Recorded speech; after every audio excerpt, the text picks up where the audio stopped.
middle of a cake. You can't use the can opener. Oh, I'm sorry, Martha. I forgot.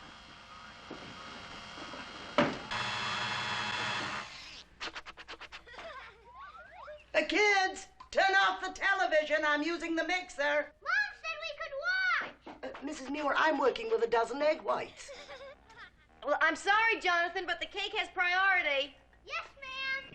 I'm either going to have to send out bulletins or give up baking. You know, this just gets more ridiculous every day. You can't use the can opener when the toaster's on. Well, you can if the dryer's off. What happens when the dryer's on? Well, you can't use the vacuum cleaner or the washing machine or the upstairs lights. Oh, no. Don't use the sink. What happened? Well, that's a new wrinkle. You can't run the water inside the house when the lawn sprinklers are on. Martha, we're slowly going down the drain.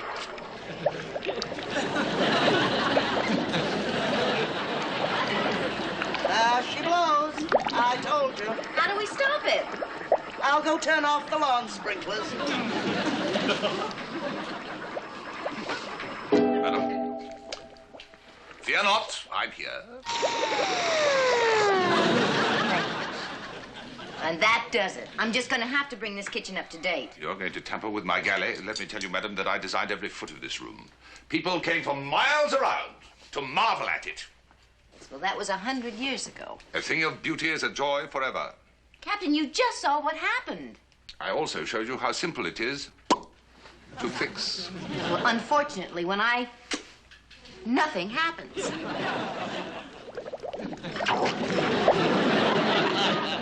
And I'm afraid you leave something to be desired.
And then surrounded by the bank.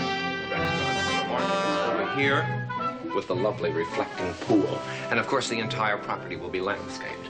So if you'll buy this parcel of property through me, Miss Rutledge, I shall try and use my vast influence to help you get your shopping center started by next fall. Frankly, Mr. Gregg, I don't think your firm is large enough to handle a transaction of this size. No, don't let these modest offices deceive you, Miss Rutledge. Remember, modest offices bespeak a humble man. If you don't mind my saying so, I control some of the largest properties in this state. Hi, Claymore. Oh, hello, Mrs. Muir. Oh, I hope I'm not interrupting anything. It is perfectly all right. Miss Charity Rutledge, may I present Mrs. Carolyn Muir, another one of the very prominent people I deal with. How do you do? Hello. Mrs. Muir is an associate of mine operating one of my larger and more valuable operations, a very, very big plant. What can I do for you, Mrs. Muir? Fix my kitchen. Fix her kitchen. The industrial kitchens, of course. Well, that's much too huge a job. We better take that up with our industrial kitchen planning staff right this way, Mrs. Muir. Please, Mrs. Muir. Pardon us just for a moment. Right this way, please.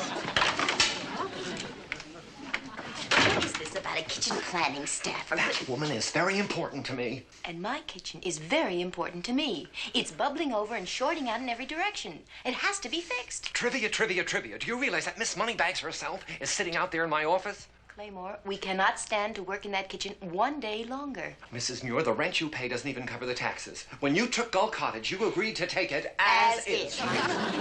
So I'm willing to pay for all the improvements myself. I'm sorry, You'll pay for it yourself? This way, please. Rewire wall fixtures. Rewire all wall fixtures. And And replace exhaust fan over stove. Oh, replace exhaust fan over stove. Now that's it, Mr. Peavy. Those are the things that Mrs. Muir wants fixed. There you are. Accepting for new circuit breakers. Ah, new circuit breakers. You know, Mr. Peavy, she's a very fine tenant, and she deserves the best. So I am going to add new light switches, new sockets, new base plugs, and the finest copper wire throughout. Well, that's very nice of you, Claymore. And I'll only charge her 10% above cost. You're all hot, Claymore. I have to leave room for contingencies. Oh, reminds me, contingencies. $30. Oh, what's the bad news, Claymore? Oh, hello, Mrs. Muir. Muir? Just let me recheck these figures, and I'll be right Seem with like an you. expensive job, Mr. Peavy? Well, that all depends, Mrs. Muir, on contingencies. Petey, go to your truck. Just please, one moment, Mrs. Muir. There you are, Mrs. Muir, your complete estimate. Now, that includes the tax and a very modest profit for me as your general contractor. It's quite reasonable, yes? No. It seems very high to me. Well, there is a logical explanation, Mrs. Muir. Yes, you're gouging. No, it's just, it's him. Mrs. Muir, he is always around. Captain Gray? Shh, please. Don't you realize that workmen are frightened to come here, Mrs. Muir? That's what makes the price higher. You are paying a terror tax. Terror tax? You larcenous sea slug! You pilfering pirate! You see what he does, Mrs. Muir? Is it any wonder that no workman will come here? You money gouging grub! Out! Out! Terror tax indeed. Well, in all fairness, workmen don't exactly flock here to see you walk through walls. If they do their jobs properly, they have nothing to fear from me. Would you define your use of the word properly? I do not wish the beauty and charm of this galley to be destroyed. Oh, neither do I. I love this kitchen. I just want to see the inner workings do their inner work. Agreed? Agreed. It is high.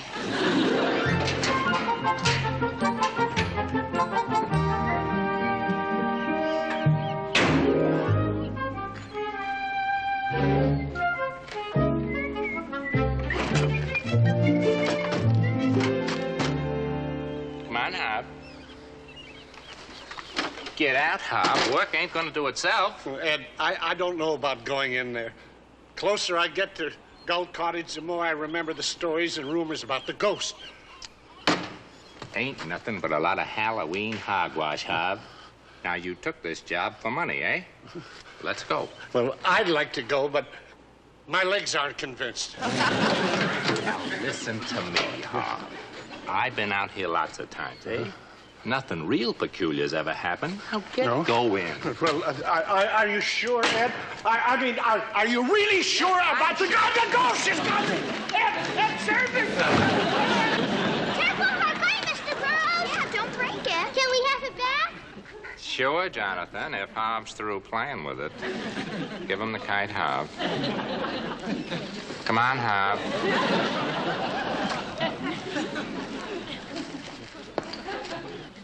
Hey, kids, have you noticed anything strange around here lately? Like moaning from the attic? Yeah. And chains clanking down the hallway? Yeah. Footsteps creaking on the stairs at night? Yeah. No. Bye. How long will we be dining on frozen enchiladas and pizzas before this kitchen's done, Mr. Peavy? Oh, 3, maybe 4 days, Martha. I don't like it, Ed. Something terrible is going to happen. I feel it. Will you relax? Martha, tell them. You ever seen anything strange or peculiar around here? Not to speak of.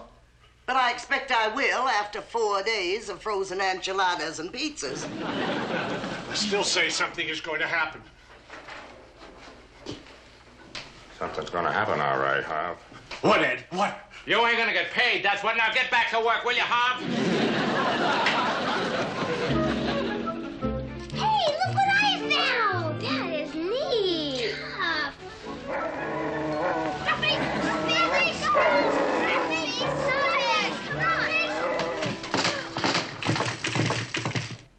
What's that?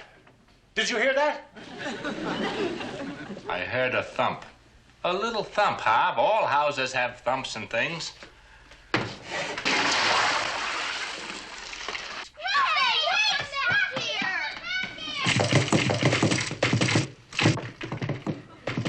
Hear that? Those are chains. And you know who drags chains. Will you cut it out, Hob? Now you're getting me nervous. Now cut it out, will you? Scruffy! Scruffy! Scruffy! Scruffy! Hey, here's your Scruffy!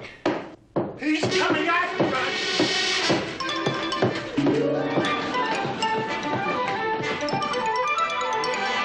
Wait for me, Hob!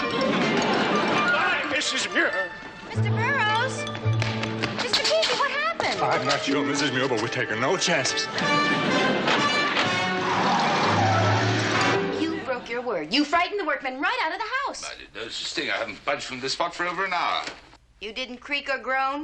Of course not. Am I to be blamed every time a quivering squid jumps at his own shadow? You're sure that's all it was? Madam, do you doubt me? Well, something scared them out, and you're the logical... I shall remove myself at once from the combat area. Well, don't go away mad. I am not mad. A little hurt, perhaps. But not mad. Will you stay in or out? You're making me dizzy. Madam, I shall move out until the kitchen is finished. Oh, no, I thought our luncheon discussion was very fruitful, Miss Rutledge. When may I hope to see you again, please? Sailing? You mean on the water? You really make deals at sea? Oh, no, naturally I'm a good sailor. Oh, no. You see, the sea runs in the Gregg blood, Miss Rutledge. Until tomorrow, then. Nighty-night. So the sea runs in the Gregg blood, does it? That's what I said. What are you doing here? You flotsam-faced fake!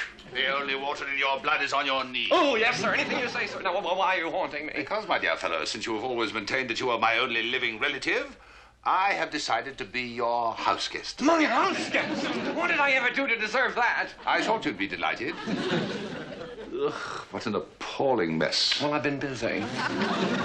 You really must shape up to get these quarters shipshape, my lad. Is that why you are here? Looks like a Calcutta pest house. The great pretender must run a tidy ship.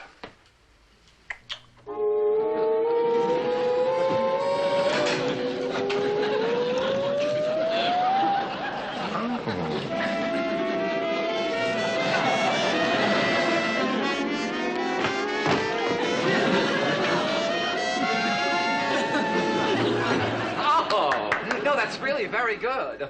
I hope I can keep it that way. I wouldn't dream of depriving you of the pleasure of getting it that way.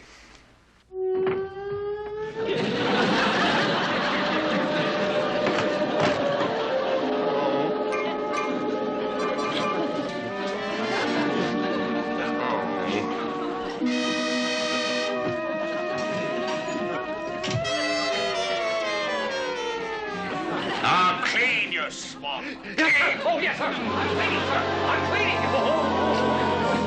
See, look how I'm cleaning. Move, you barnacle, move. Yes, sir. I'm moving.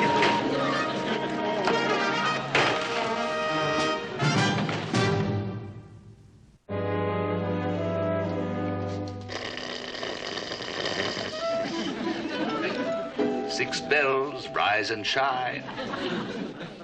Oh, don't wake me, stewardess. I've seen the movie.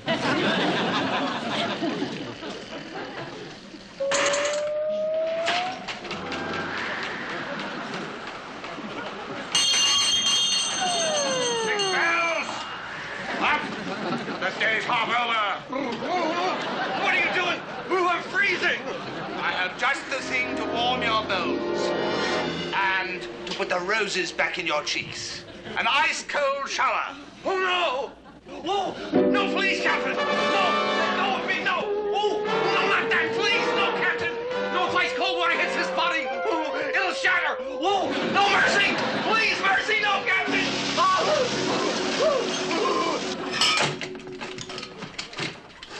Don't worry about this mess, ladies. As soon as I get the wiring in, we'll put it all back together again as good as new.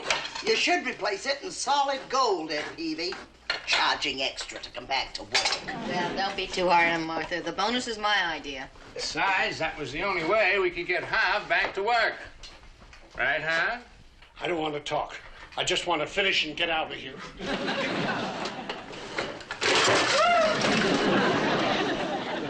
Oh, no. Sure came apart, didn't it? So would you if you were 150 years old. Well, that's the burning question. How much is it going to cost to fix? Well, I couldn't re-plaster for less than $50 plus material, Mrs. Muir.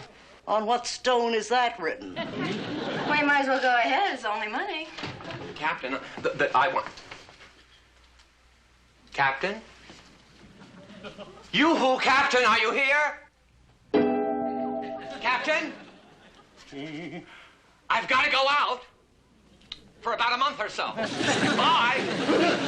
Drop your anchor, mate. Now, you need a man's breakfast under that belt. Sit. Oh, no, but I have several things to do, sir. Sit. Oh, yes, sir, I'm sitting. You need something that'll stick to your ribs. Oh, but I don't like sticky ribs.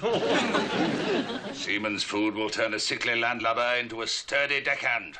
Now, dig in with a will. Oh, I very seldom have breakfast. Just some hot water with lemon juice, perhaps, and some gluten toast with just a spot of quince jam.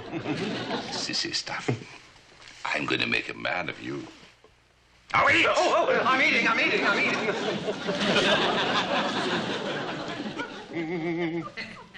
What is it? Gray food makes me nervous. Salt mackerel fried in lard. Oh. Pickled onions, hardtack, and a tankard of sour brown ale. Oh, it sounds so tempting. Oh, it smells so delicious. But you know what happened? The cold shower shrunk my stomach. Eat, you puny pelican, eat! Yes, sir, I'm eating. It's so delicious. It's so succulent. Would you take the head off? Yay!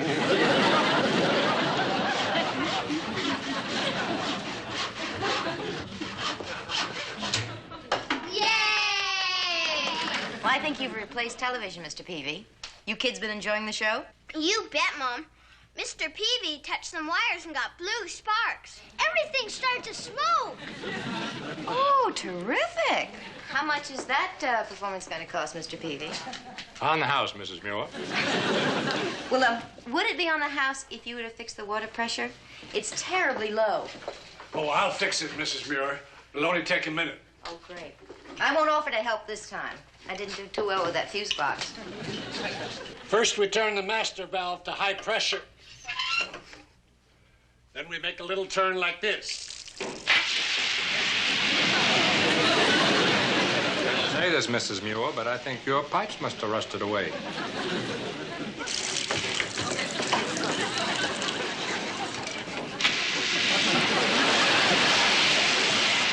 You got a problem, Mrs. Muir.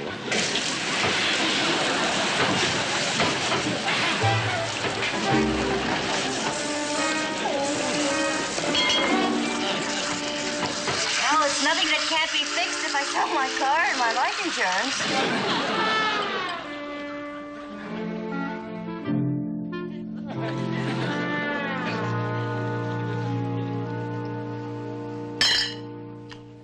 There. Are you satisfied? Finish your ale. Finish your ale.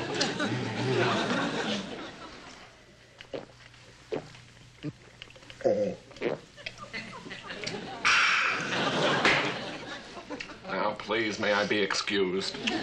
A few days of good solid food, and you'll be a new man. I wasn't through with the old one. Oh. May I lie down, please? No, you may not, you sponge-spine jellyfish. Your boilers have been stoked. A little brisk exercise is in order. Oh, no. I think you must clear out and move those muscles. A little brisk jogging down at the beach. On a stomach full of gray food? Oh, Miss Rutledge. Coming! Good morning, Mr. Gregg. The wind is high and the sea is rough. Perfect day for a hard sail. Isn't that marvelous? Oh, marvelous. I'm just dying to go. Dying. Then get on with it. Whoa! Whoa! That's what I call enthusiasm.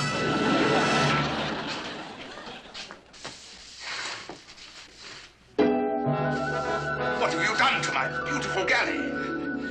You don't know what we've been going through. You said a little wiring, a little plumbing. You're tearing the place apart. I had no idea it was going to be this big a job.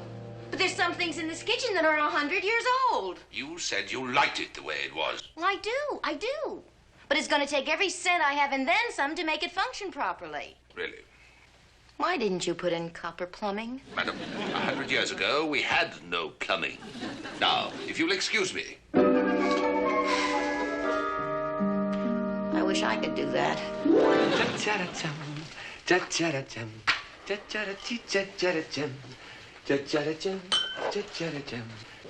No glass for me. Oh, I'm terribly sorry. What are you doing here? Now, I thought you left. See, the place is neat. Drop in again some year. What a charming way to welcome an alleged ancestor just back from the sea. My, it's good to be home again. Can't you see I have a date? Miss Rutledge is coming over on business. Splendid. We'll greet her together. Together? Why don't you go home or back to sea? I am not leaving here, you money-gouging sand shark. Mr. Gregg. Now greet the lady. Oh. Good evening, Mr. Gregg. Welcome, welcome, Miss Rutledge. Won't you please come in? Of course.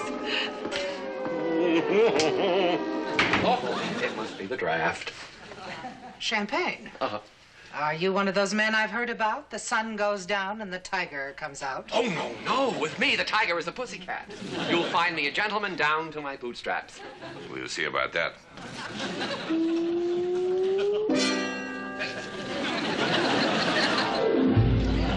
Who is that? Oh, it came with the frame.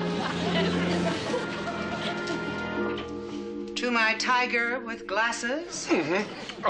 She must be an animal trainer. Won't you sit down? I'm not sure I should. Oh, you'll find me perfectly harmless, I assure you, Miss Rutledge. I chose the flowers especially for you. They're very nice. Thank you.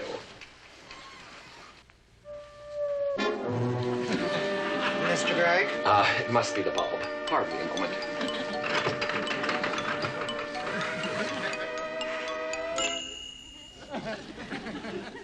Oh, there you are. The bulb was loose. Ow! Now you behave yourself. No, but Mr. Gregg, really? No, forgive me, please, Miss Rutledge, but it's not me. I swear to you, I couldn't help myself. May I excuse myself just for a moment, please? Captain! Captain! Captain! Captain! Captain! You are making a wolf out of a dear sweet lamb. It just simply isn't fair. Do you think it's fair for Mrs. Muir to have to pay for your utter neglect of Gold Cottage? So that's it. You want me to pay for her kitchen. All right, I'll pay. Just go. And don't ruin my deal with Miss Rutledge. Very wise, Claymore. I'll so inform Mrs. Muir.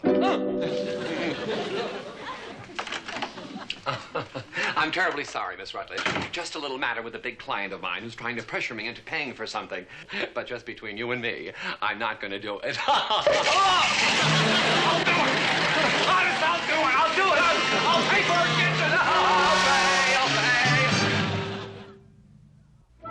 All new light switches, Mrs. Muir. Oh. New copper wire throughout the kitchen. Lovely. Your plaster has been repaired. And, of course, your water. Perfect. Oh, now there's just one more thing, Claymore.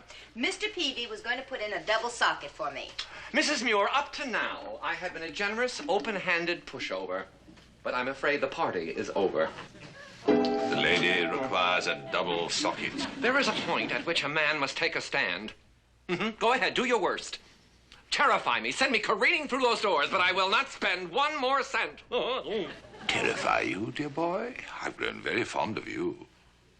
In fact, I've been thinking of setting up my permanent residence at your house. Over my dead body! Oh. I mean over your dead body. All right, you'll have your double socket in the morning.